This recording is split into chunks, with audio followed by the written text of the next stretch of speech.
Pernah kepikiran nggak sih, kalau di atas sana ada sesuatu yang nggak kelihatan, yang tiap detik kerja keras cuma buat ngejaga kita tetap hidup. Sebuah kekuatan yang sunyi, yang menjaga keseimbangan planet kita yang rapuh ini.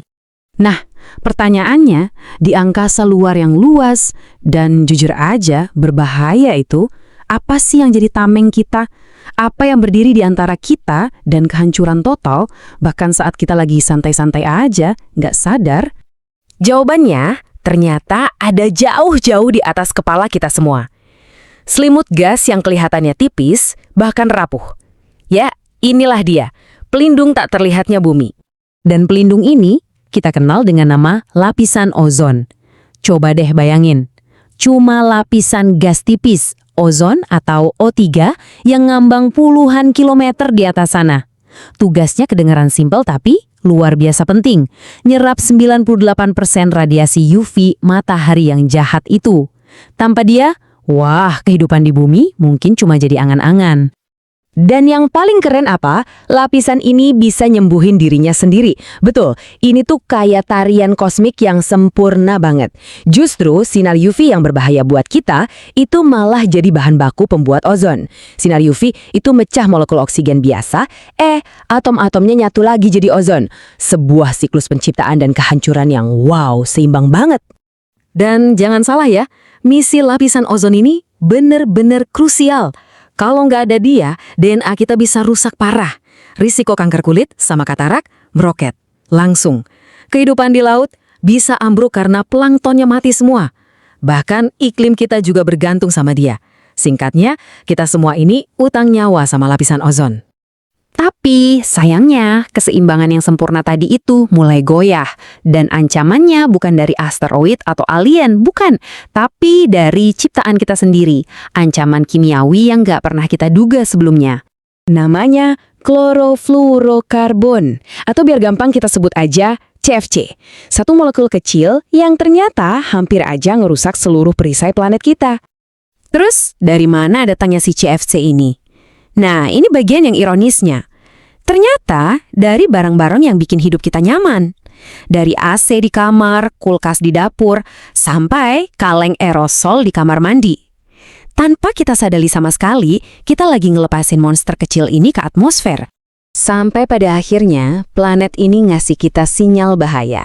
Sebuah alarm merah yang bunyinya paling kencang justru dari tempat paling sepi di muka bumi, Antartika. Tahun 1985. Coba bayangin jadi ilmuwan di Antartika waktu itu. Ngelihat data dan nggak percaya sama mata sendiri. Lapisan ozonnya menipis parah. Cepet banget, saking parahnya, mereka sampai menyebutnya sebuah lubang. Iya, beneran, lubang. Sebuah lubang raksasa di tameng planet kita. Ini udah bukan lagi sekedar angka di atas kertas. Ini udah kayak luka yang menganga lebar di perisai planet kita. Bumi kita lagi terluka. Dan dampaknya, ini ancaman yang sangat bahaya. Radiasi UV bisa langsung membanjiri permukaan bumi. Artinya, risiko kanker kulit dan katarak bisa melonjak gila-gilaan. Kerusakan genetik massal buat tumbuhan dan hewan, ekosistem laut kita bisa hancur lebur karena plankton mati. Ini bukan cerita fiksi ilmiah loh, ini adalah skenario kiamat yang nyata, yang ada di depan mata kita. Tapi, justru di tengah-tengah situasi yang genting itu, muncul secercah harapan. Sesuatu yang luar biasa terjadi.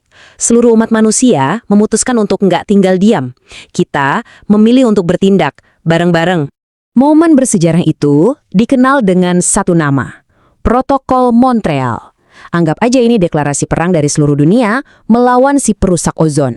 Jadi di tahun 1987, untuk pertama kalinya dalam sejarah hampir semua negara di dunia duduk bareng dan sepakat.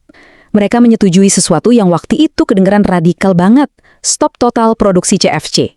Dan perjanjian ini dicatat sebagai salah satu kesepakatan lingkungan paling sukses yang pernah ada. Dan hasilnya luar biasa. Lihat aja grafiknya. Penggunaan CFC turun drastis, hampir terjun bebas. Ini bukti nyata, bukti visual yang nggak bisa dibantah tentang apa yang bisa kita capai kalau kita semua bersatu. Nah, berkat aksi gerak cepat kita semua itu, kita berhasil memutar balik keadaan. Sekarang kita bisa melihat ke langit dengan perasaan yang jauh lebih optimis. Emang ya, proses penyembuhannya nggak instan, butuh waktu. Pemulihan mulai kelihatan di awal tahun 2000-an, dan para ahli memprediksi ozon baru akan pulih total sekitar tahun 2050 sampai 2070. Ini bukti kalau kesabaran dan tindakan kolektif kita beneran ada hasilnya. Ingatkan tadi soal luka yang menganga di perisai planet kita? Nah, sekarang luka itu pelan-pelan mulai menutup. Planet kita lagi menyembuhkan dirinya sendiri, dan itu semua berkat kita. Jadi, intinya begini, lapisan ozon itu bukan cuma ada di sana, dia adalah tameng tak terlihat yang secara aktif melindungi setiap kehidupan di bumi. Dan sekarang, giliran kita untuk gantian melindunginya. Kisah lapisan ozon ini jadi bukti nyata. Bukti kalau kita itu bisa, kita itu mampu buat mengatasi krisis global sebesar apapun, asal kita bersatu. Jadi pertanyaannya sekarang buat kita renungkan bersama, pelajaran super berharga ini mau kita pakai buat menghadapi tantangan global apa lagi selanjutnya, demi masa depan kita bersama. Sampai sini sudah paham?